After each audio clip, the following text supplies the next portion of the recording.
그리스도의 풍성하신 은혜와 사랑이 늘 함께 하시길 바랍니다. 오늘 이 아침에는 마가복음 제14장 12절로 26절까지의 말씀, 생명의 삶 큐티 4월 15일자 말씀입니다. 14장 12절 말씀 봅니다.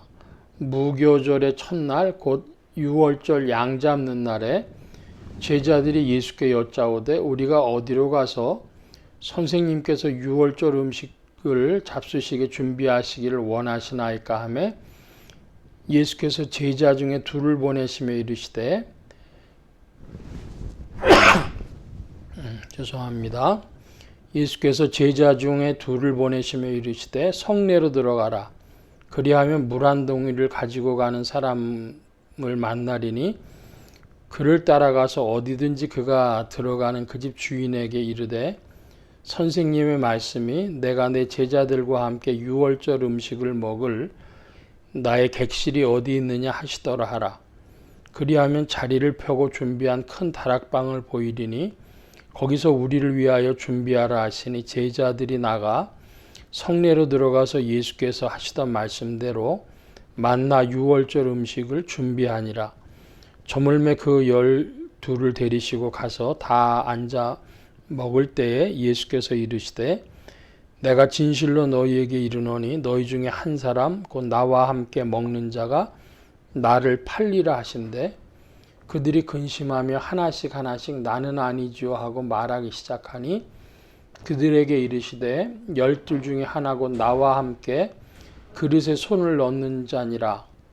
인자는 자기에 대하여 기록된 대로 가거니와 인자를 파는 그 사람에게는 화가 있으리로다. 그 사람은 차라리 나지 아니하였다면 자기에게 좋을 뻔하였느니라 하시니라. 먼저 21절까지의 말씀에 보면 예수님이 무교절의 첫날 곧 6월절 양 잡는 날이라 그랬습니다. 이것은 상징하는 바가 있는 말씀인데요. 그런 이제 유대인의 규례 풍습대로 하기 위해서 잔치 자리를 그 만찬 자리를 만들어 놓고 주님이 미리 말씀하십니다. 한 사람이 나를 팔 것이다. 이런 말씀을 하시죠. 그러니까 제자들이 하나씩 나는 아니죠 하고 물어봅니다. 그런데 주님이 이런 말씀하십니다. 인자는 자기에 대하여 기록된 대로 가거니와 인자를 파는 그 사람에게는 화가 있으리로다. 그 사람은 차라리 나지 아니하였더라면 자기에게 좋을 뻔하였느니라 하시니라. 이것은 지금 가룟 유다에 관한 말씀을 주시는 것인데 가룟 유다가 없었으면 예수님이 어떻게 해서 그 유대인의 대제사장들의 손아귀에 들어갈 수 있었을까? 그 과정을 통해서 가룟 유다는 꼭 필요한 사람이었습니다. 예수님을 넘겨줄 한 사람이 있어야 됐고 그를 통하여서 예수님이 이제 대제사장 무리들에게 넘겨지게 되죠. 그래서 빌라도의 처분에 의해서 십자가로 가시게 되는데 그런 의미에서 가룟 유다는 꼭 필요한 존재였습니다. 그런데 그 사람에게는 그 일을 하는 사람에게는 화가 있고 차라리 나지 않은 것이 좋을 뻔했다. 이런 말씀을 하십니다. 그러니까 사람의 모든 일에는 다 자기들의 하는 일들이 있어요. 그런데 그 중에서 어떤 역할을 하느냐 할 때에 그 가룟 유다는 좋지 않은 일을 했습니다. 그것은 자기에게 화가 됐죠. 오늘날 우리가 이것을 잘 생각을 해야 됩니다. 영화 한 편을 만들어도 드라마를 만들어도 거기에 악역이 있죠. 영화인 줄 뻔히 알면서도 사람들이 그 악역을 맡은 사람에게는 식당에 가도 대접을 안 해주고 지나가던 사람이 등어리를 할머니가 등짝을 때리고 가고 뭐 별일들을 다 경험한다는 겁니다. 그러니까 우리는 오늘날 누구든 그 일을 해야 되겠지만 나는 내 길을 가는 사람 되어야 되겠습니다. 조금 얘기가 다릅니다만은 올해가 을사년이 되어서 이 나라 팔아먹은 을사오적이 조선을 팔아먹은 을사오적이 있었죠. 사람들이 하는 말로는 그 당시에 누구든 결국은 외세의 침략을 받게 되고 조선을 넘기지 않을 수 없었을 것이라 그럽니다. 그렇지만은 예를 들어 이완용을 비롯한 사람들은 지금까지도 사람들의 입에 오르내리며 욕을 먹지 않습니까? 그러니까 누구든 그 일을 해야 되지만 그러나 그 역할을 아는 사람이라면 나는 그 일을 피한다. 이런 생각도 좀 있어야 되겠습니다. 왜냐? 그것이 자기에게 화가 되기 때문이죠. 제가 최근에 들은 일이 있습니다.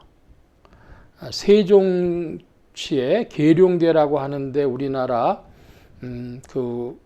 무슨 무슨 본부, 육군본부니 뭐 이런 본부들이 있는 모양이에요. 그런데 계엄이 일어나던 날 새벽 1시에 계엄이 해제됐는데도 불구하고 그 계룡대에서 용산 쪽으로 이제 장군들이 몇십 명이 버스를 타고 올라오게 됐답니다. 그런데 재미난 일은 뭐냐 하면 거기에 필수적인 두 사람이 빠졌다는 거예요. 하나는 그 법무실장 보는 사람하고 공보실장 보는 사람이 빠졌답니다. 공보실장은 나는 그 버스에 못 탄다 그러면서 빠졌고 법무실장은 연락이 안 됐대요. 근데 그 연락이 안 될 수가 없거든요. 그래서 하는 말이 친구들하고 술 먹느라고 연락을 못 받았다 그랬다는 거예요. 그런데 어쨌든 그 사람 둘이 제일 중요한 계엄 상황에서 제일 중요한 사람들이었는데 빠졌죠. 그러니까 오늘날 자기가 주어진 일들을 사람들이 가만히 생각하면서 낄 때 끼고 빠질 때 빠진다. 한국 사람들 그런 말 하지 않습니까? 그런데 여기도 누군가 그 역할을 해야 되지만은 그 역할하는 것이 화가 되고 차라리 나지 아니하는 게 좋을 뻔했다고 할 정도니까 이게 얼마나 안 좋은 배역입니까? 그런 배역은 스스로 물리치는 그런 사람들, 그런 교훈을 주고 있다 하겠습니다. 22절입니다. 그들이 먹을 때 예수께서 떡을 가지사 축사하시고 떼어 제자들에게 주시며 이르시되 받으라 이것은 내 몸이니라 하시고 또 잔을 가지사 감사기도 하시고 그들에게 주시니 다 이를 마시매 이르시되 이것은 많은 사람을 위하여 흘리는 나의 피 곧 언약의 피니라. 진실로 너희에게 이르노니 내가 포도나무에서 난 것을 하나님 나라에서 새 것으로 마시는 날까지 다시 마시지 아니하리라 하시니라.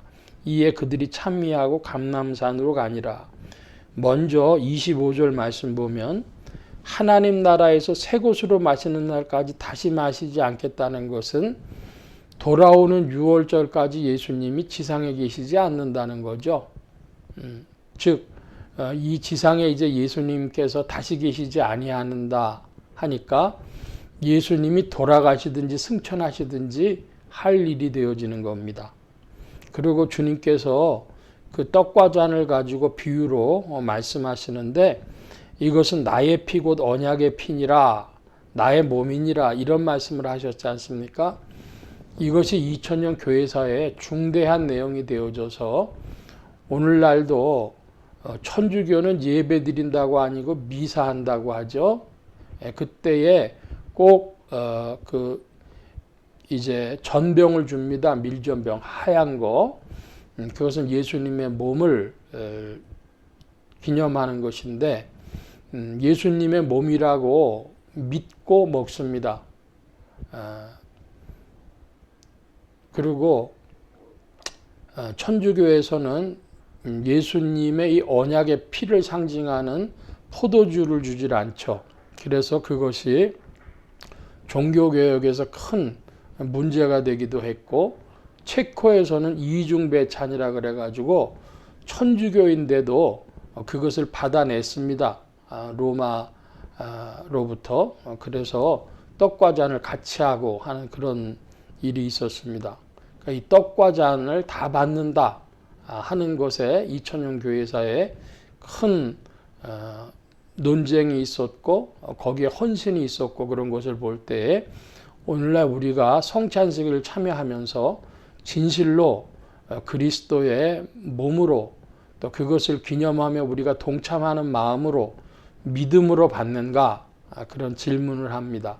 뭐 화채설이니 이런 이야기는 접어두고 우리가 주님의 몸을 받으며 충성된 마음으로, 헌신하는 마음으로 주님의 몸에 동참하기를 소원하는 그런 믿음인가 질문하는 그런 우리 신앙 되어져야 하겠습니다.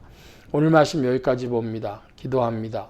만복의 근원 되신 주님 함께해 주셔서 그리스도의 살과 피를 대할 때에 우리의 신앙이 그리스도 안에 충성된 자들, 하나님 나라에 동참하기를 사모하는 열심 있는 믿음들 되게 하여 주옵소서. 성령께서 이끄심을 구하며 감사하며 의지하올 때 예수 그리스도의 이름으로 기도하옵나이다. 아멘.